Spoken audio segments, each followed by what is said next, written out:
The chauffeur did as commanded, and the lady, secure in her standards, surveyed the two vehicles with a critical eye, and when she was satisfied, waved the driver on. I felt as if I had probably seen the human equivalent of the last passenger pigeon. If one were forced to choose a single aspect of Houston, and from that aspect infer or characterize the city, I think I would choose its bars, or to be fully accurate, its bars and clubs. The upper class, for the most part, inhabits the upper air. Their clubs are very posh, if in a somewhat River Oaky way, and tend to be attitudinally remote. There is a club on top of almost every tall building in town. The elevation they provide is both physical and psychological. They help relieve the hunger for heights that can seize one in a city only 41 feet above sea level, and they also put their members well above the masses who cannot afford such relief. The hundreds of middle-class clubs are generally squat one-story affairs, converted restaurants with imitation Las Vegas furniture and deafening acoustics. They provide a certain relief from the Neolithic Texas liquor laws, and are rather rigidly divided as to clientele between swinging singles, their phrase, and uneasily marrieds who have just noticed middle age crooking his finger at them. The poor have beer bars, hundreds of them, seldom fancy but reliably dim and cool.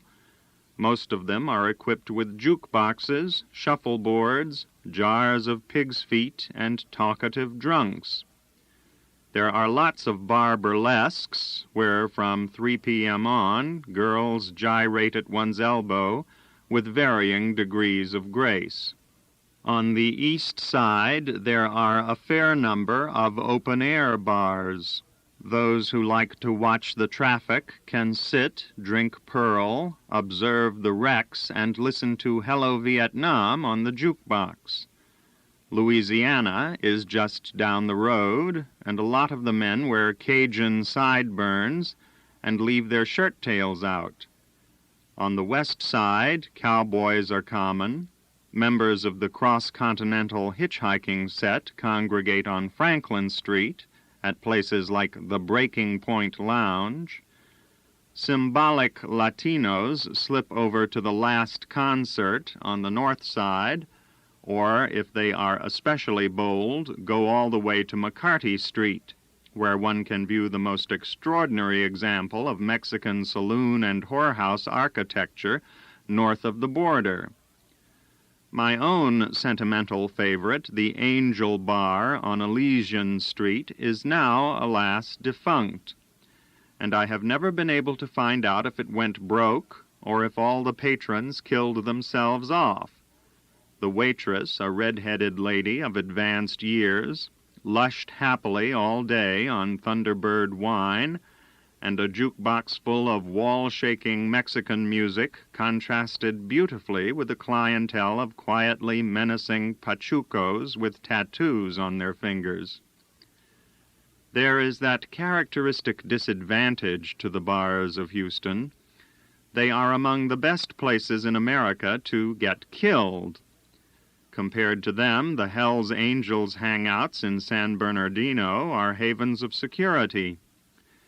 In May of 1966, I read in the Houston Post a homicide report that would have looked odd in any American daily except the Houston Chronicle.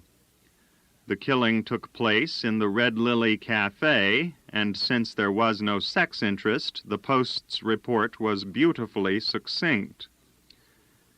Johnson's wife told police that the two men started arguing about $45 that Hall allegedly owed Johnson.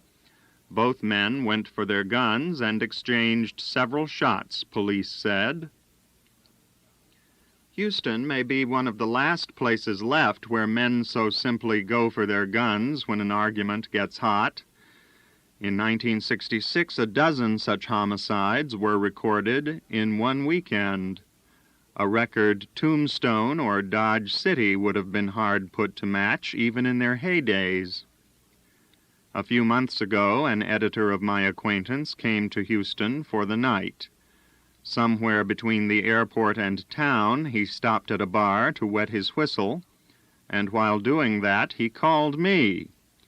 We had hardly got past the formalities when his voice was drowned out by a chorus of shrieks, the sound of breaking glass, and the report of a gun. "Christ," he said, "they're fighting in here. I've got to get out." He hurried away without hanging up the phone, and I listened to the shrieks for a while. His name was not in next morning's homicide columns, so I assume he made it to safety.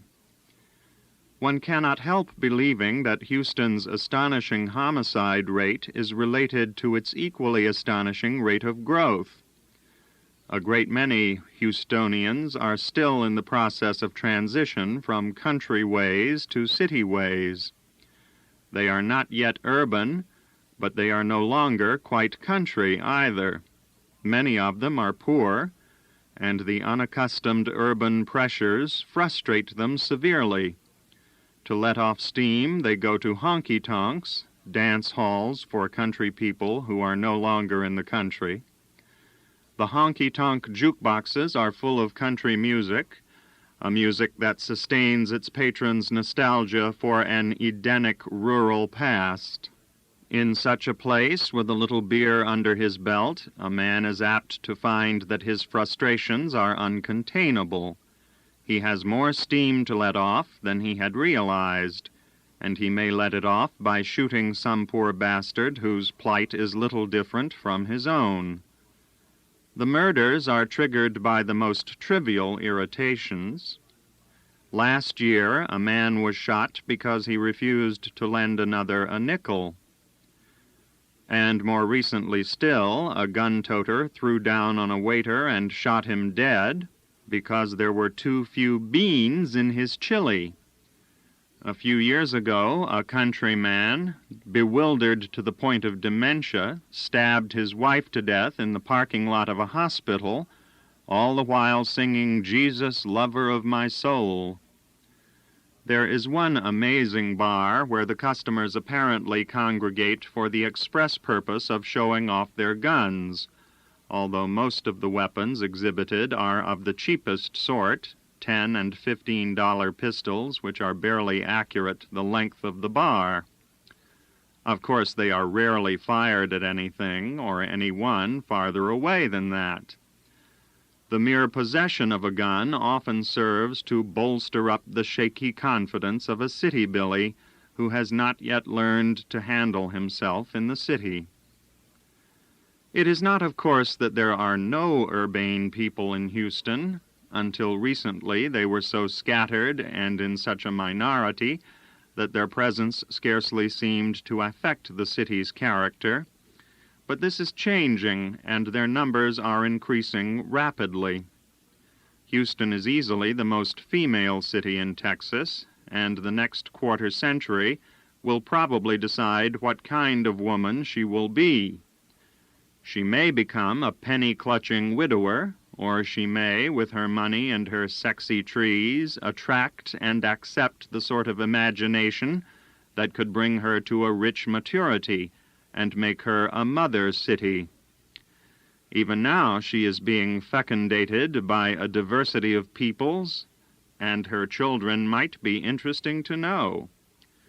They will be natural urbanites, most of them, members of the first generation of Texans to belong in fact and in spirit to a fertile city, not to the old man of the country or the old maid of the towns. Dallas is more like Houston than either city would readily admit, but there are a few crucial differences. Houston doesn't mind being thought a boom town. It feels damn good about itself and tends to be completely convinced by its own publicity. Houstonians are secure to the point of smugness about their city. They expect people to like it, and them, and are amazed and perplexed when someone doesn't. Not so Dallas. It is one of the uneasiest cities in the country, and was that way long before the assassination. Well-to-do Houstonians are not only convinced that they are valuable, they are convinced they are wonderful. Well-to-do Dallasans regard themselves with considerable less certainty. They are tentative, not quite sure who they are supposed to be, not really confident that who they are supposed to be is worth being. It is, consequently, the city of the instant put-down, and the higher one goes in the Dallas establishment, the more true this is likely to be. Nowhere else in the state does one find so many bitter, defensive, basically insecure people in positions of power. What well-to-do Dallasans are very often convinced of is that they are right.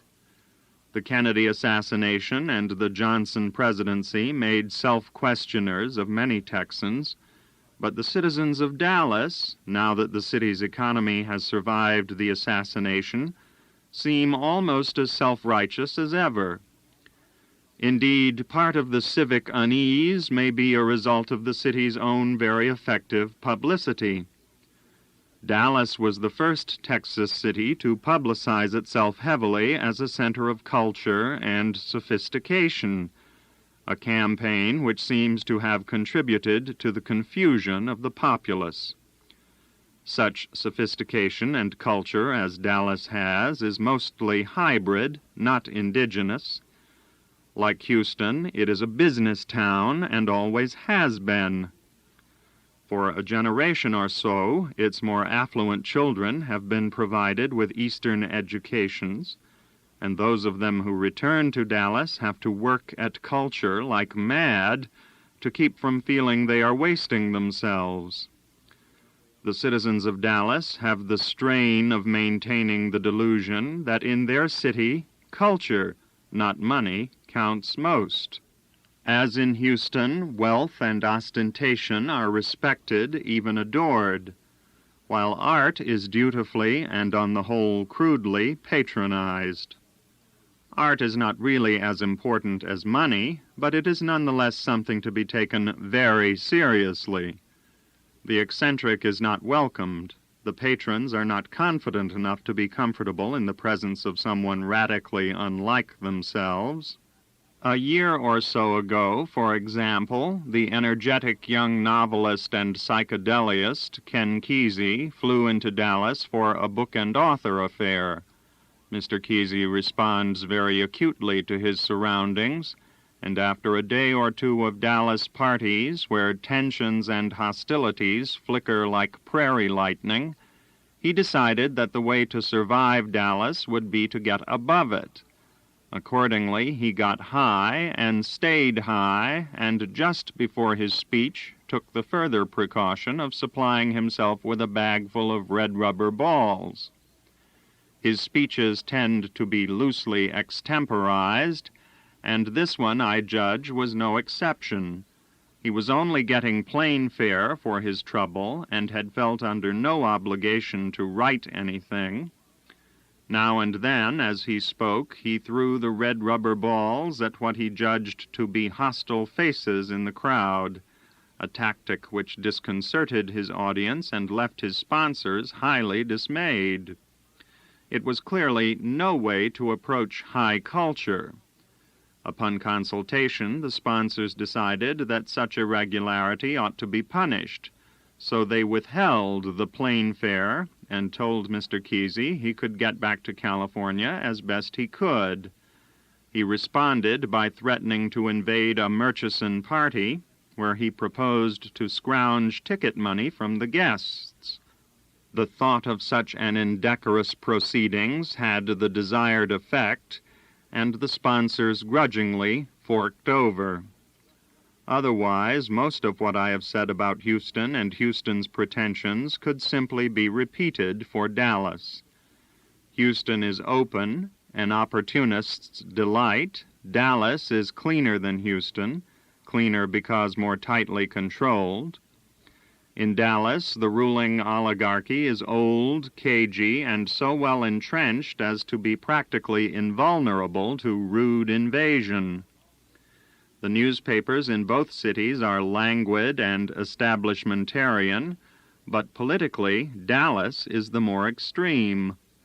The savagery of its perfervid conservatives is so well known that most politicians now give the town a wide berth. This conservatism is compounded of fear and boredom, and in tone closely resembles religious hysteria. In Dallas, a flavorless Protestantism seems to have yielded super-patriotism as byproduct. The Dallas true believers have made conservatism a religion surrogate. They hate liberals the way passionate religious dogmatists once hated heretics.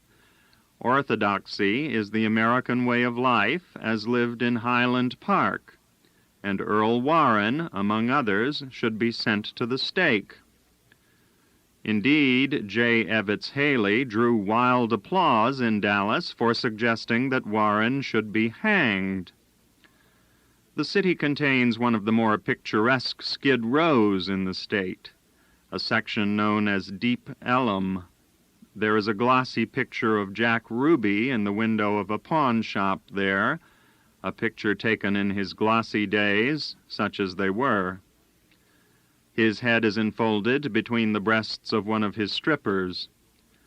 Nearby, apropos of nothing, is a yellowing newspaper picture of the Kennedy brothers, and nearby that a photograph of the bullet-riddled body of some gangster, Dillinger or Pretty Boy Floyd, or perhaps Clyde Barrow, whose grave is across the Trinity in Oak Cliff. A few windows away there is, or used to be, a shiny nickel-plated submachine gun of the type Bonnie and Clyde were said to use. And if one walks west along Pawn Shop Row, past windows full of pistols and ankle knives with 12-inch blades, one comes in a few blocks to the junction of Elm and Hervey, and can turn north and see the famous gold-banistered staircase in the lobby of the Republic National Bank. Wealth, violence, and poverty are common throughout Texas, and why the combination should be scarier in Dallas than elsewhere, I don't know. But it is. No place in Texas is quite so tense and so tight. Violence in Houston is extremely common, but there it lies close to the surface and is easily predicted and fairly easily avoided. Dallas is a city of underground men. The violence there lies deeper and is under greater pressure. It may not surface for a long time, but when it does, as we all know, it surfaces like Spindletop. We can at least be thankful that underground men are difficult to organize. If Dallas could accomplish that, who knows what would happen? They might come to Houston and take away our Astrodome.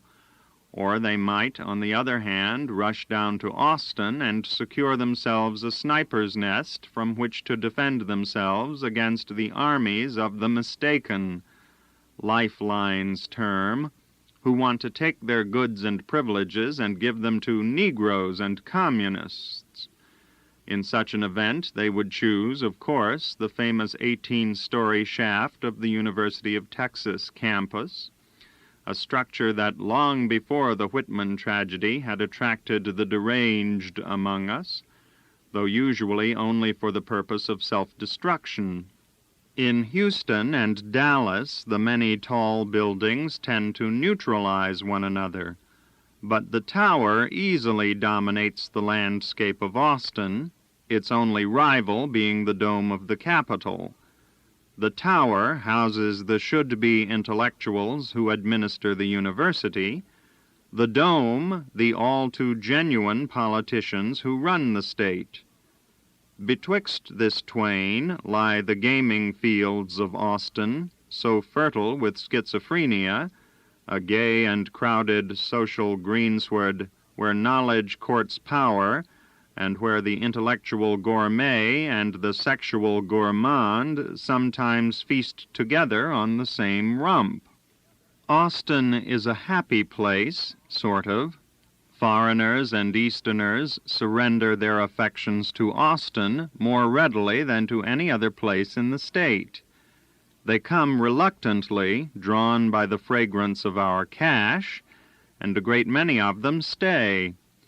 It is a pretty, sunny town, the climate warm, the sky blue and unsmogged. The sun sets plangent and golden into the purple of the Austin hills at evening, and the moon, whiter than a breast, lights the Colorado River. The students, those darlings, return year after year like the swans of Yeats, unwearied by passion or conquest, young, clean, beautifully limbed, and as often as not innocently promiscuous. If, for some reason, the students fail to gather at one's bed, there are certain to be wives, legislative, academic, or miscellaneous, some of them long in the tooth and lean in the shank, others graceful and nervous as does, but all of them, it sometimes seems, dedicated to the principle that the horn is always greener on the other guy. Year after year, literary celebrities descend on Austin, and one by one, year after year, the wives ambush them at the first bend in the party and hasten them off to bed. The results have been known to make sexual pessimists of both wives and celebrities, but they also provide the indispensable raw material for the Southwest's most productive gossip mill. My own period of residence in Austin was blessedly short. I lived there for 8 months in 1963, and I feel no impulse to write at length about the city, since there exists a lively and accurate book about it, William Brammer's The Gay Place. Mr. Doby, Mr. Bedicek, and Dr. Webb lived in Austin for many years, but the city never became their spiritual property to the extent to which it is now the spiritual property of Mr. Brammer. How he may eventually improve the property we must wait to discover, but I am of the opinion that his slow-growing second novel, Fustian Days, will treat the Austin of the 60s as well as The Gay Place treated the Austin of the 50s. During the last 2 months of my stay in Austin, it was my good fortune to be thrown much in the company of Mr. Brammer. We were both at the time in respite of wives and money, and shared a house on Windsor Road. Mr. Brammer was at that time the local culture hero, The Gay Place having been published only 2 years before. He was thus a natural target for anyone in Austin who was aspiring, frustrated, or bored. The inrush of wives threatened to wrench the hinges off the door, and Mr. Brammer faced it with the courteous and rather melancholy patience with which he would probably face a buffalo stampede.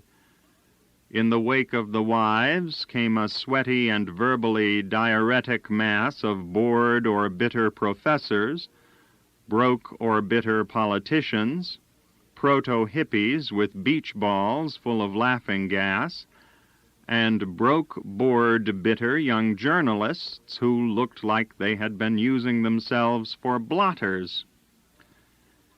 In time, I sealed off my part of the house and left Bill to cope with the crowd as best he could.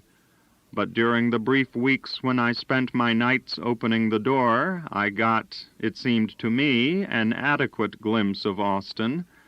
It had, among other adolescent characteristics, a fascination with its own pubic hair, and a corresponding uneasy fear that its sexual development might stop just short of adequacy. Groupiness was endemic. No one might be missing from the group, lest he turn out to be somewhat better, with a wilder, more swinging group. In such a town, the person who is sure of himself is apt to be literally crushed by the surging mobs of the insecure, all rushing to confirm themselves by association. I am told that my view of Austin is too limited, that higher on the slopes, in secluded dells, the significant political and intellectual work of Austin goes on, serious, responsible, mature. Maybe, and again, maybe not. There are indeed a fair number of first-rate people on the faculty of the university, but for the most part these are all people whose accomplishment guarantees them the freedom to leave Austin frequently, a freedom most of them take full advantage of. Habitance there is occasionally convenient for them, but they scarcely alter the tone of the community. Indeed, it could even be argued that Austin has begun to work against them intellectually by encouraging them to think of themselves as a group. Cliquishness can be especially insidious in a town the size of Austin, where those in favor seldom, if ever, receive any strong-minded local criticism. This same factor, as I have said, worked against Dobie and Webb and Valediction. The emotional activity most characteristic of Austin is, I think, the attempt to acquire power through knowledge. Accordingly, Austin is the one town in the state where there is a real tolerance of the intellectual, and yet one's final impression of Austin is of widespread intellectual confusion. Perhaps the phenomenon most expressive of this paradox is the university's rare books program. For the last decade, rare books have been sucked into Austin like particles of dust into a vacuum cleaner. The university's enormous and almost amorphous acquisitiveness remains the wonder, joy, and despair of the rare book world. No one can doubt that an extraordinary library is being formed in Austin, one whose potential usefulness is very great. Yet the manner in which it is being formed leaves one a trifle abashed. The Humanities Research Center, for all its riches, comes too close to being a kind of intellectual's astrodome. The university's almost frenzied acquisitiveness seems to stem not so much from a vision of the needs of future generations as from its own immediate intellectual insecurity. A successful acquisition brings a temporary sense of intellectual power, and it is the acquisition of books and manuscripts rather than their use which seems to be the dominant concern. That and the creation of a symbol of prestige, the center, which the scholarly world cannot ignore.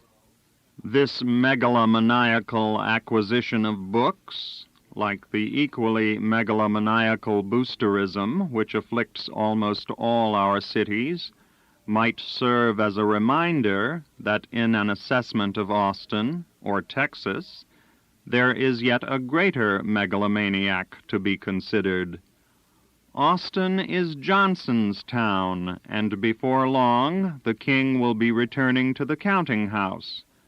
What he will do there is not at the moment an especially fruitful subject for speculation, but it will not be likely to decrease the insecurity of Austin's intellectual community.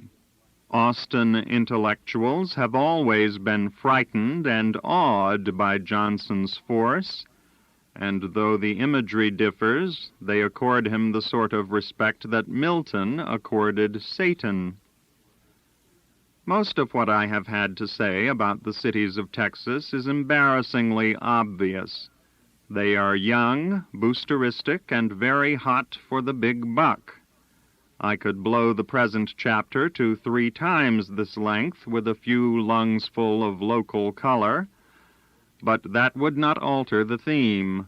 It might be more profitable to speculate for a moment upon the relationship of Texas writers to their cities. It occurred to me recently that if I were to set a novel in Austin, I would very likely model my heroine after a certain young lady. Like Mr. Brammer, she was for years one of the guardian spirits of Austin, and like Mr. Brammer, she has now gone elsewhere. She is to Austin and the generation of the new disorder in Texas as Neal Cassady was to Denver and the Beats. A reflection sufficient in itself to convince me I have no business setting a novel in Austin. Seldom does the impulse to apotheosize or exploit a given human model produce a truly resonant novel. Seldom does the impulse to apotheosize or exploit a given human model produce a truly resonant novel. I doubt, in fact, that I have any business setting a novel in any city, Texan or otherwise, for though I have lived in cities 12 years, they have apparently failed to seed my imagination with those pregnant images from which a living and well-voiced fiction might grow. In this I seem to be one with my regional contemporaries. With very few exceptions, no Texas novelist has drawn a novel of any distinction out of city experience. This, of course, is a circumstance sure to be altered soon. For the moment, however, the point stands. We are country writers yet, but country writers who have moved to the city to write. We are several degrees more remote from the country than Bedichek or Dobie, but the emotions, images, symbols that animate our books pertain to the country still. We, too, are symbolic frontiersmen, most of us attempting to keep the frontiersman's sense of daring and independence by seeking these qualities not in the life of action, but in the life of the mind. It is still daring enough in Texas to commit oneself to the life of the mind, and it is our only corollary to that other kind of daring, a kind that has small place in this land of cities. If this is true, our choice of forms may be of some interest. Our predecessors, those men of the country, all chose non-fiction, but nowadays the drift is definitely toward the novel. Something like 17 novels were published last year by Texans. Probably 100 novels a year get written in Texas now, and a good many of them get published. As living gets easier and more circumscribed, the imagination pushes farther and farther, replacing the open range with open forms. One of my covert purposes in writing this book was to find out for myself if non-fiction could be as interesting and as rich a mode as fiction. After all, a great many talented people have diverted more and more of their energies to non-fiction within the last decade, enough to make one curious. Why Mr. Mailer, Mr. Baldwin, Miss McCarthy, Mr. Capote, Mr. Vidal, and others of their generation are so often more persuasive in their essays than in their novels is, of course, a subtle question. Possibly it is a delayed result of the contempt for narrative fostered by modernist literary theory. Or possibly it is because the problem of cliché has recently become more acute. Black humor seems to offer a solution to the problem of cliché, but it is clearly not one that will remain viable very long. In any case, with narrative in fiction gone out of fashion, we might expect the narrative sense either to atrophy or to be diverted, and the latter, it seems to me, is what has happened. The narrative impulse has been diverted. Many of the great essays of the last decade are essays in which both the tactics and the textures of fiction have been assimilated. Be that as it may, I was not long in discovering that it wasn't going to work for me. I had rather write straight fictions than pseudo-fictions. The term is not meant to be pejorative, and my preference for the straight fiction is principally a matter of voice. However well-pitched, clever, or sincere, my voice in the essay counts for much less than the voice of the novel. It is not a question of monotony, but of range and resonance and fullness, and on all three counts the novel outspeaks.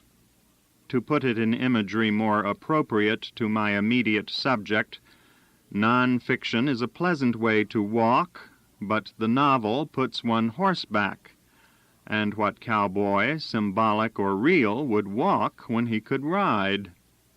In the novel, as in riding, there is the sense that one's own speed is increased, one's movement supported and enlarged by the speed and movement of another life.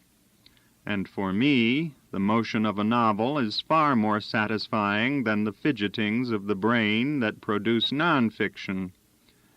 This sense of another life is not quite so romantic or anti-intellectual as it might seem, for the novel still depends upon the creation of character, an element in fiction about as unfashionable as narrative, and fully as important.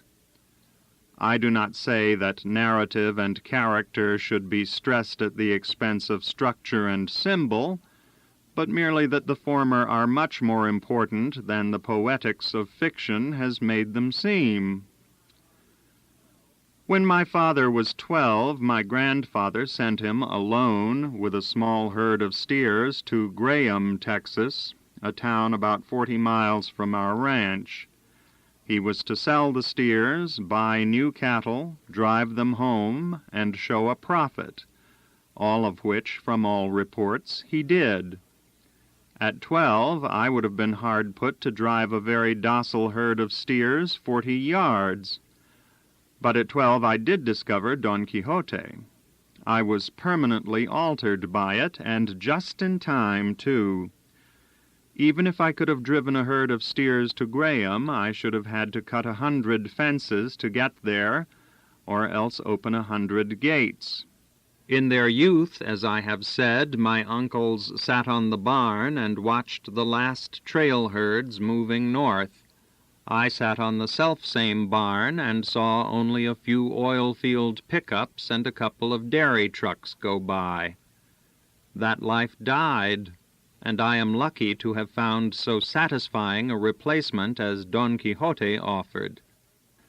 And yet that first life has not quite died in me. Not quite. I missed it only by the width of a generation, and as I was growing up, heard the whistle of its departure.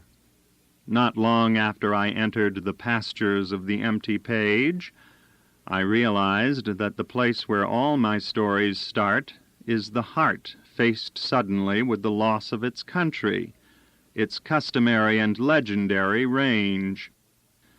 That loss brings me to my final chapter.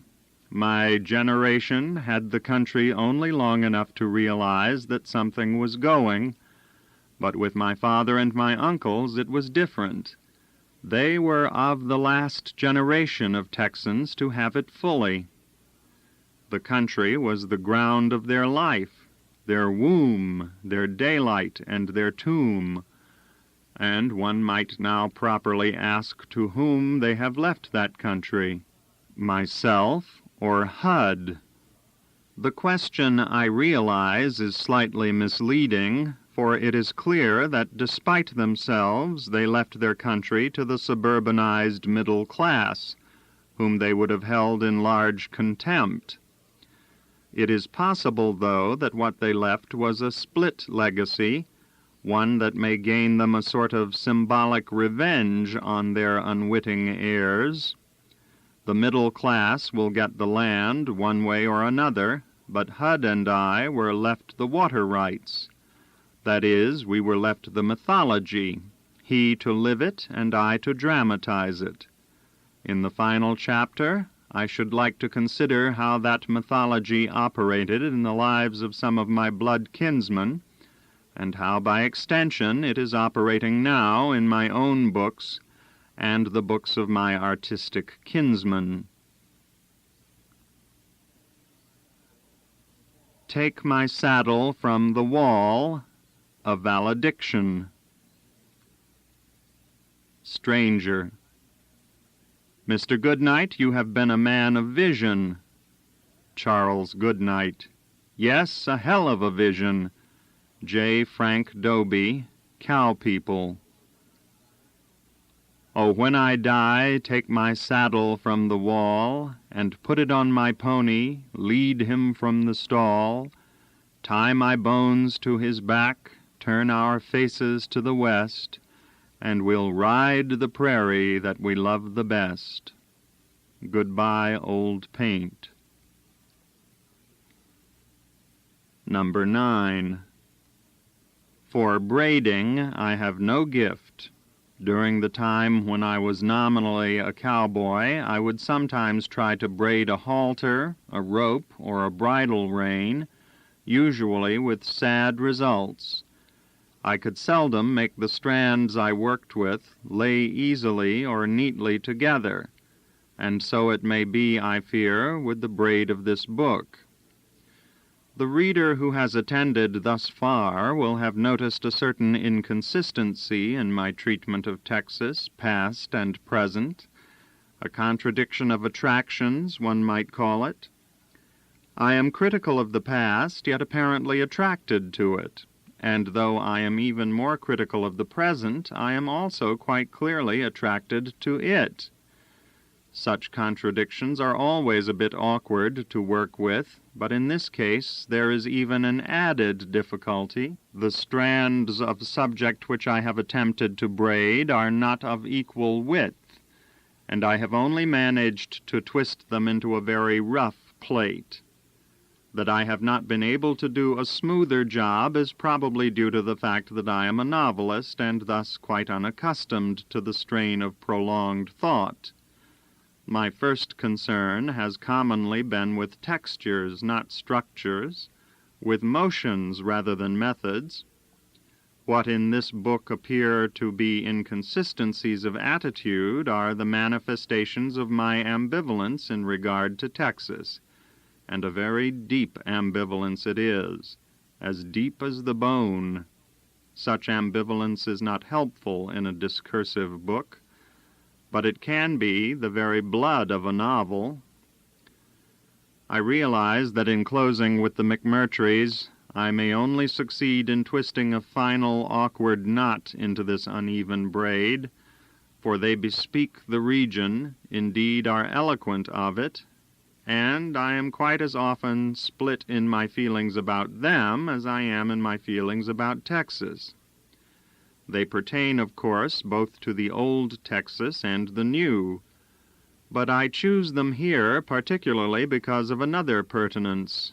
All of them gave such religious allegiance as they had to give to that God I mentioned in my introduction, the God whose principal myth was the myth of the cowboy, the ground of whose divinity was the range. They were many things, the McMurtrys, but to themselves they were cowboys first and last, and the rituals of that faith they strictly kept. Now the God has departed, thousands of old cowboys in his train. Among them went most of the McMurtrys, and in a few more years the tail end of the train will pass from sight. All of them lived to see the ideals of the faith degenerate, the rituals fall from use, the principal myth become corrupt.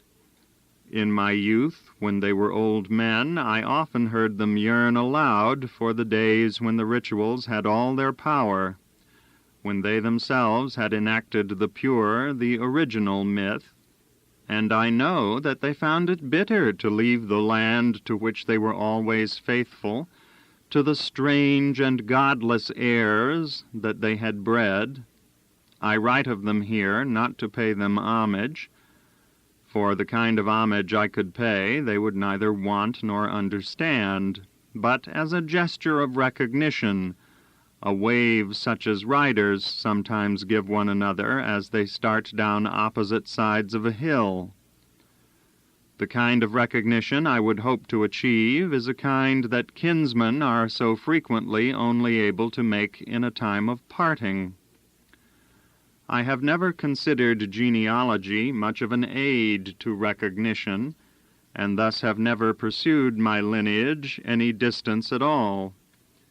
I remember my McMurtry grandparents only dimly and in very slight detail, and only a few of the many stories I have heard about them strike me as generative.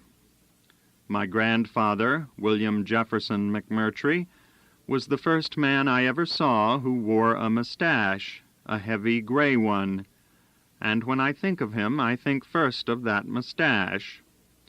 He died when I was 4, and only 3 stories about him have stuck in my mind.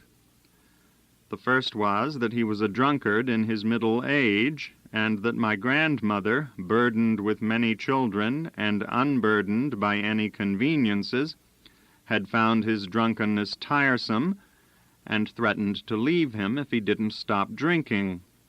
The threat was undoubtedly made in earnest, and he took it so immediately to heart that he stopped drinking then and there, with a jug half full of whiskey hanging in the saddle-room of the barn. The jug of whiskey hung untouched for 19 years, until the nail rusted out and it fell. I remember, too, that it was said he could stand on the back porch of the ranch house and give a dinner call that his boys could hear plainly in the lower field, 2 miles away. As a boy, riding across the lower field, I would sometimes look back at the speck of the ranch house and imagine that I heard the old man's dinner call carrying across the flats. My grandmother's name was Louisa Francis. By the time I was old enough to turn outward, she had turned inward and was deaf, chair-bound, and dying. She lived until I was 9, but I cannot recall that we ever communicated. She was a small woman, wizened by hardship, and I thought her very stern. One day, when I was in my teens, I went down the crude stone steps to the spring that had been for years the family's only source of water, and it occurred to me that carrying water up those steps year after year would make a lady stern. The children all spoke of William Jefferson as if they had liked him and got on with him well enough, but they spoke of Louisa Francis as one speaks of the Power. I have since thought that an element in her sternness might have been a grim old lady recognition that the ideal of the family was in the end a bitter joke, for she had struggled and kept one together, and now, after all, they had grown and gone and left her, and in that hard country what was there to do but rock to death? William Jefferson, however, sustained himself well to the end, mostly, I judge, on inquisitiveness. Since 11 of the 12 children were gone, my father bore the brunt of this inquisitiveness, and one can imagine that it became oppressive at times. When my father returned to the ranch late at night from a trip or a dance, the old man would invariably hear his car cross the Ratley cattle guard, and would hasten out in the darkness to get the news, as it were. Generally, the two would meet halfway between the barn and the backyard gate, William Jefferson, fresh with queries and midnight speculations on the weather or this or that, my father, mindful that the morning chores were just over the hill, anxious to get to bed. By the time grandfather died, the habit had grown so strong that 3 years passed before my father could walk at night from the barn to the backyard gate without encountering the ghost of William Jefferson somewhere near the chicken house. pioneers didn't hasten to West Texas like they hastened to the southern and eastern parts of the state. At first glance, the region seemed neither safe nor desirable. Indeed, it wasn't safe, and it took the developing cattle industry to render it desirable. My grandparents arrived in 1877 and prudently paused for 10 years in Denton County, some 60 miles west of Dallas, and not quite on the lip of the plains. The fearsome Comanche had been but recently subdued. In fact, it was still too early to tell whether they were subdued. The last battle of adobe walls was fought in the Panhandle in 1874, and Quanah Parker surrendered himself and his warriors in 1875. The very next year, sensing a power vacuum, Charles Goodnight drove his herds into the Palo Duro. Satanta, the last great war chief of the Kiowa, killed himself in prison in 1878. Remnants of the two nations trickled into the reservation for the next few years. There were occasional minor hostilities on the South Plains as late as 1879. The Northern Cheyenne broke out in 1878. Who could be sure the Comanches wouldn't follow their example? To those brought up on tales of Comanche terror, the psychological barrier did not immediately fall. The Comanche never committed themselves readily to the reservation concept, and for a time there remained the chance that one might awaken in the night in that lonely country to find oneself and one's family being butchered by a few pitiless reactionary warriors bent on a minor hostility. At any rate, in the 80s, William Jefferson and Louisa Francis and their first 6 children moved 100 miles farther west to Archer County, where for $3 an acre they purchased a half-section of land. They settled near a good seeping spring, one of the favorite watering places on a military road that then ran from Fort Belknap to Buffalo Springs. The forts that the road connected soon fell from use, but cattle drivers continued to use the trail and the spring for many years. The young McMurtry boys had only to step out their door to see their hero figures riding past. Indeed, from the pictures I have seen of the original house, they could have ignored the door altogether and squeezed through one of the walls. Life in such a house, in such a country, must surely have presented formidable difficulties, and the boys, there were eventually 9 as against 3 girls, quite sensibly left home as soon as they had mastered their directions.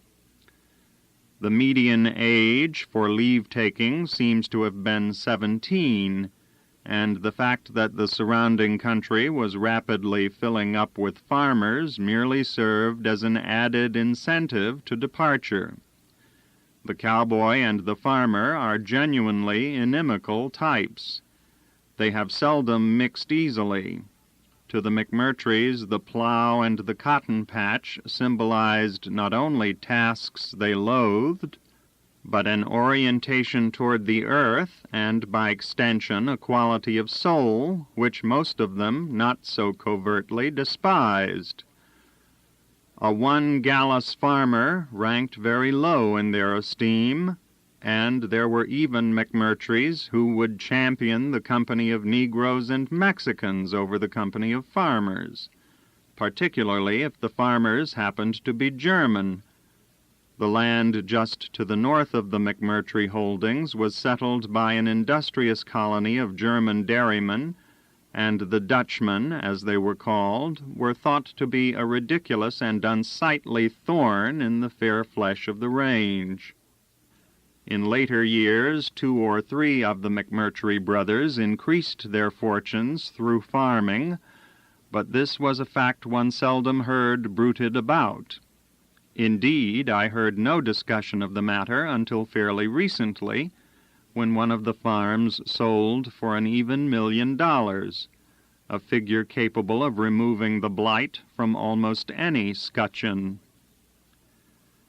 The cowboy's contempt of the farmer was not unmixed with pity. The farmer walked in the dust all his life, a hard and ignominious fate. Cowboys could perform terrible labors and endure bone-grinding hardships, and yet consider themselves the chosen of the earth. And the grace that redeemed it all, in their own estimation, was the fact that they had gone a horseback. They were riders, first and last. I have known cowboys broken in body and twisted in spirit, bruised by debt, failure, loneliness, disease, and most of the other afflictions of man, but I have seldom known one who did not consider himself phenomenally blessed to have been a cowboy, or one who could not cancel half the miseries of existence by dwelling on the horses he had ridden, the comrades he had ridden them with, and the manly times he had had. If the cowboy is a tragic figure, he is certainly one who will not accept the tragic view. Instead, he helps his delineators wring pathos out of tragedy by ameliorating his own loss into the heroic myth of the horseman. To be a cowboy meant, first of all, to be a horseman. Mr. Dobie was quite right when he pointed out that the seat of the cowboy's manhood is the saddle. I imagine, too, that he understood the consequences of that fact for most cowboys and their women. But if so, he was too kindly a man to spell out the consequences in his books. I would not wish to make the point crudely, but I do find it possible to doubt that I have ever known a cowboy who liked women as well as he liked horses, and I know that I have never known a cowboy who was as comfortable in the company of women as he was in the company of his fellow cowboys. I pointed out in Chapter 4 that I did not believe this was the result of repressed homosexuality, but of a commitment to a heroic concept of life that simply takes little account of women. Certainly the myth of the cowboy is a very efficacious myth, one based first of all upon a deep response to nature. Riding out at sunup with a group of cowboys, I have often felt the power of that myth myself. The horses pick their way delicately through the dewy country. The brightness of sunrise has not yet fallen from the air. The sky is blue and all-covering, and the cowboys are full of jokes and morning ribaldries. It is a fine action, compelling in itself and suggestive beyond itself of other centuries and other horsemen who have ridden the earth.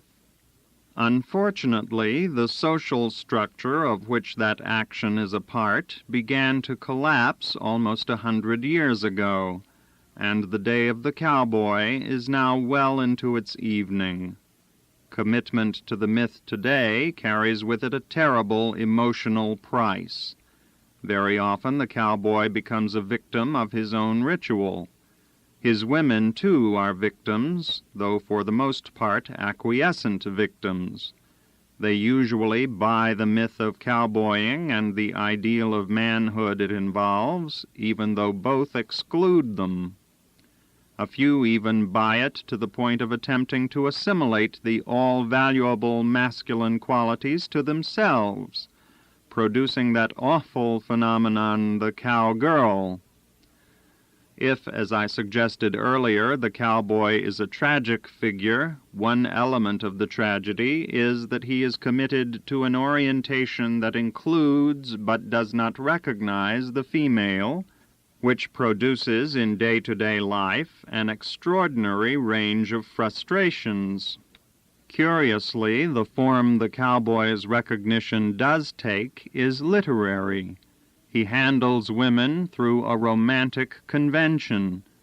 The view is often proffered by worshippers of the cowboy that he is a realist of the first order, but that view is an extravagant and imperceptive fiction. Cowboys are romantics, extreme romantics, and 99 out of 100 of them are sentimental to the core. They are oriented toward the past and face the present only under duress, and then with extreme reluctance. People who think cowboys are realists generally think so because the cowboy's speech is salty and apparently straightforward, replete with the wisdom of natural men. What that generally means is that cowboy talk sounds shrewd and perceptive, and so it does. In fact, however, both the effect and the intention of much cowboy talk is literary. Cowboys are aphorists. Whenever possible, they turn their observations into aphorisms. Some are brilliant aphorists, scarcely inferior to Wilde or La Rochefoucauld. One is proud to steal from them.